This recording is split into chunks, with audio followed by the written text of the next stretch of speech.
She swore on everything that it was just one night. I wanted to believe her until my routine checkup told me otherwise. I left my test results beside a pin and a single sticky note that said, "Sign below." When she got home, she knew it was over. I'm a 42-year-old guy from Columbus, Ohio. I've been married to my wife, Sarah, for 17 years. We have 2 kids, a dog, a mortgage, and what I thought was a pretty solid life. But last year, everything changed. I found out she cheated. She swore it was just one night. I wanted to believe her. I really did. But then, during a routine checkup, I got some news that shattered everything. I left my test results beside a pin and a single sticky note that said, "Sign below." When she got home, she knew it was over. Let me back up. Sarah and I met in college. She was studying nursing at Ohio State, and I was in business school. We met at a campus party, and I was immediately drawn to her. She was smart, funny, and had this infectious laugh. We started dating, and after graduation, we got married.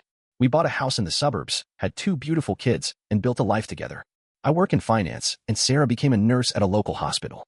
Our schedules were hectic, but we made it work. We had our ups and downs, like any couple, but I always believed we were in it together. Then, about a year ago, I noticed Sarah becoming distant. She was always tired, always on her phone, and seemed to have a million excuses for why she couldn't spend time with me. I chalked it up to stress from work and the kids. But deep down, I felt something was off. One night, she came home late from a girls' night out.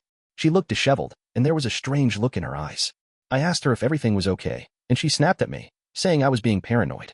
I let it go, but the nagging feeling in my gut wouldn't leave. A few weeks later, I went in for my annual checkup. Everything seemed fine until I got a call from my doctor. He told me I had tested positive for an STD. I was shocked. I had been faithful to Sarah our entire marriage. I confronted her, and after a lot of yelling and crying, she admitted to sleeping with someone else. She swore it was just one night, a mistake, and begged for my forgiveness. I was devastated. I wanted to believe her, to think it was just a one-time lapse in judgment. But the trust was broken. I couldn't look at her the same way. I needed time to think. I decided to leave my test results on the kitchen table, along with a pen and a sticky note that said, "Sign below." It was my way of saying that our marriage was over. When she came home and saw it, she broke down in tears. She knew it was the end. Now, I'm trying to pick up the pieces of my life. I'm focusing on my kids, my work, and trying to move forward. It's been a painful journey, but I'm learning to heal. Trust is a fragile thing, and once it's broken, it's hard to rebuild. After that night, she tried everything. I mean everything. Texts, emails, long handwritten letters she'd leave on my car windshield before I left for work. Some mornings she'd be standing at the front door with coffee and the kids, trying to pretend nothing happened.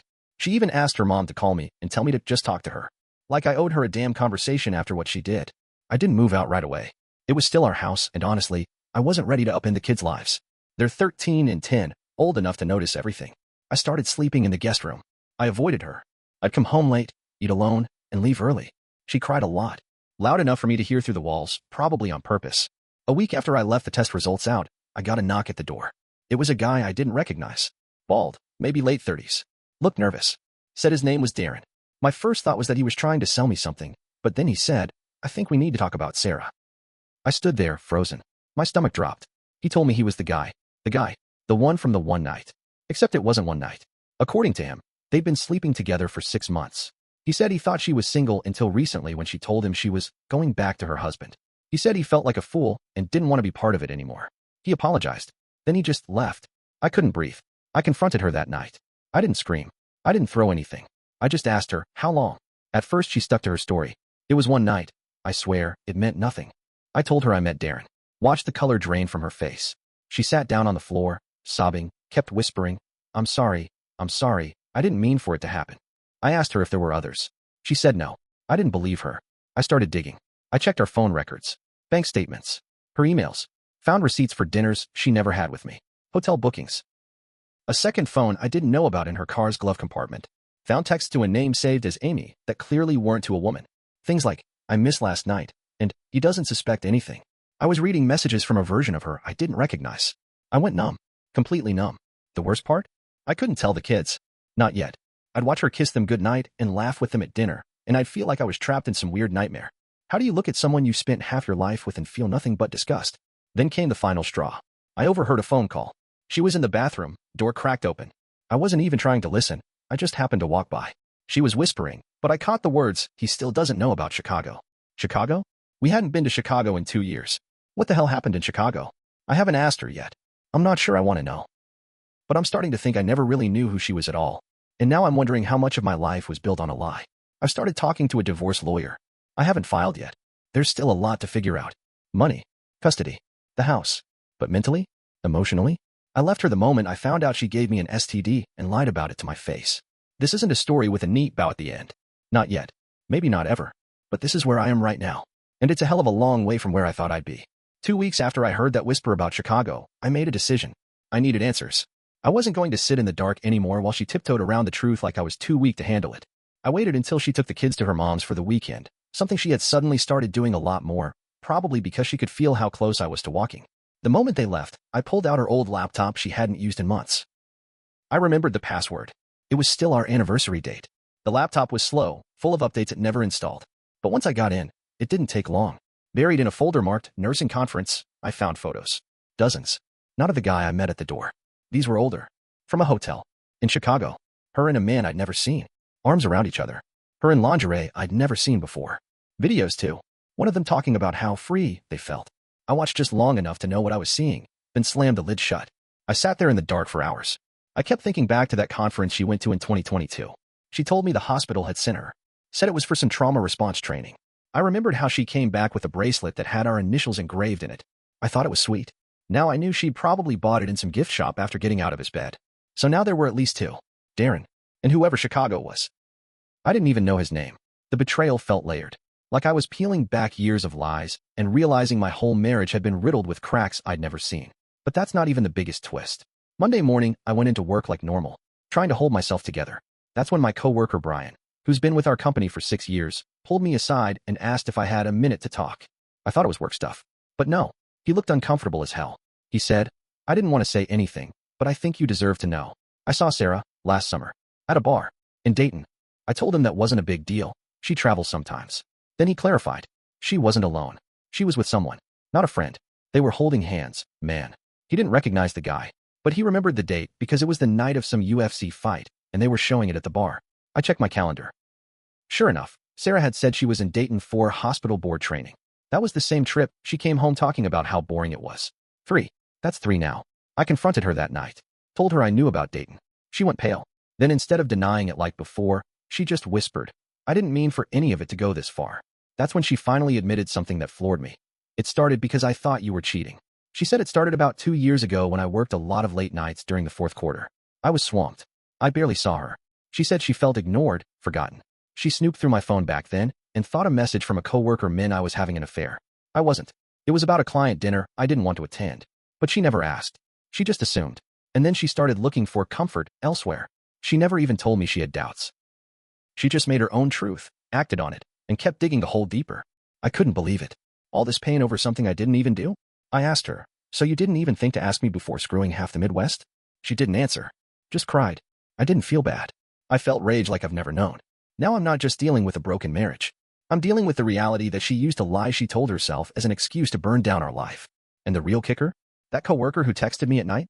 She was a lesbian. Married. We're friends. That's it. Sarah destroyed everything over a misunderstanding she never clarified. And the sickest part? She still says she loves me. Still says we can fix this. That we should try therapy. That the kids deserve us together. But how do you fix something when the foundation was shattered by someone who refused to tell you they were hurting? I haven't made my final decision yet. But I know this. Every time she talks about making it work, I think about the man at the door, the photos in Chicago, and the lies she built up in her head to make betrayal make sense. And I don't know if there's any coming back from that. About a month after that final conversation, I set the stage for the last confrontation. I needed the full truth. Not the bits and pieces Sarah had reluctantly offered under pressure, but the entire story. I couldn't live in a halfway world anymore. Half-truths, half-marriage, half-love. I invited her to sit down one night after the kids were at a sleepover. I told her, calmly, that I wanted her to tell me everything. From the beginning. No yelling. No interruptions. Just honesty. Whatever was left of it. At first, she hesitated. She kept saying, I don't want to hurt you more. But eventually, she started talking. It wasn't just Darren. Not just Chicago guy. Not just Dayton. There was another man from a conference in Phoenix and one from her own hospital. A radiologist who was married with 3 kids. She said some were emotional, others purely physical. She admitted there were at least 5 men over the course of our marriage. And none of it had anything to do with me cheating, because she finally confessed she knew the truth. I never did. I sat there in silence. My hands shook. My jaw clenched. I was so still, she thought I was going to explode. But I didn't. I just said, you've killed us. She tried to blame the loneliness, the stress, her childhood trauma, the pressure of being a mom and a nurse and a wife all at once. She cried, begged, Told me I was her best friend, the love of her life. That she still wanted a future with me. Then the doorbell rang. It was her mother. She'd come by unannounced to drop off something for the kids. And I don't know what came over me, but I let her in and told her, "You might want to sit down for this." I looked Sarah dead in the eye and said, "Tell her. Tell your mom everything you just told me." She screamed at me. "Why would you do this?" I said, "Because I want someone else to know who you really are." So she did. She told her mom through sobs and shaking hands. Her mom didn't cry. She just stared at her like she didn't recognize her own daughter. Then she looked at me and said, "I always thought you were too good for her." "I'm sorry." Sarah collapsed into a chair. I left the room. I went upstairs, locked the bedroom door, and let them sit in the shame. The next day, I served her with divorce papers. She cried. Again. But didn't argue. In the days that followed, we told the kids. That was the hardest part. We didn't give them all the details, just that things had happened and we weren't going to be together anymore. My daughter cried. My son got quiet.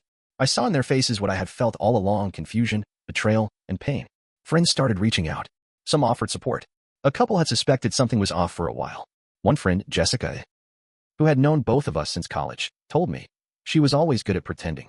"I'm sorry you had to find out this way." Sarah moved in with her mom temporarily. The house feels cold and strange without her, but also lighter somehow. Like I can finally breathe. It's been 6 months now. The divorce is nearly final. We're working out shared custody. I've started therapy. I've lost weight, not because I'm trying to, but because stress changes you. I see the world differently now. I question everyone's motives, even my own. I replay every moment of my marriage and wonder what was real. But I also know this. I'm not broken. I still walk my kids to the bus stop. I still go to work and pay the bills and fix the damn leaky faucet she always said I'd never get to. I'm learning to be alone again. To trust myself. To not need validation from anyone. Do I miss her? Sometimes. 17 years is a long time. But I don't miss who she became. I miss who I thought she was. If you've read this far, thank you. Maybe you've been through something like this. Maybe you're in it right now. I don't have advice except this. Don't ignore the gut feelings. Don't let someone else's lies define your reality. And don't stay in something just because you're afraid of starting over. She swore it was just one night. I found out it was a lot more than that. What she didn't know was that the moment I saw the test results, the moment I laid them out on the table, I was already gone. Now I'm not mourning my marriage anymore. I'm mourning the time I wasted believing in something that wasn't real. But I'm done grieving. I'm moving forward. Alone maybe, but honest. And finally, free.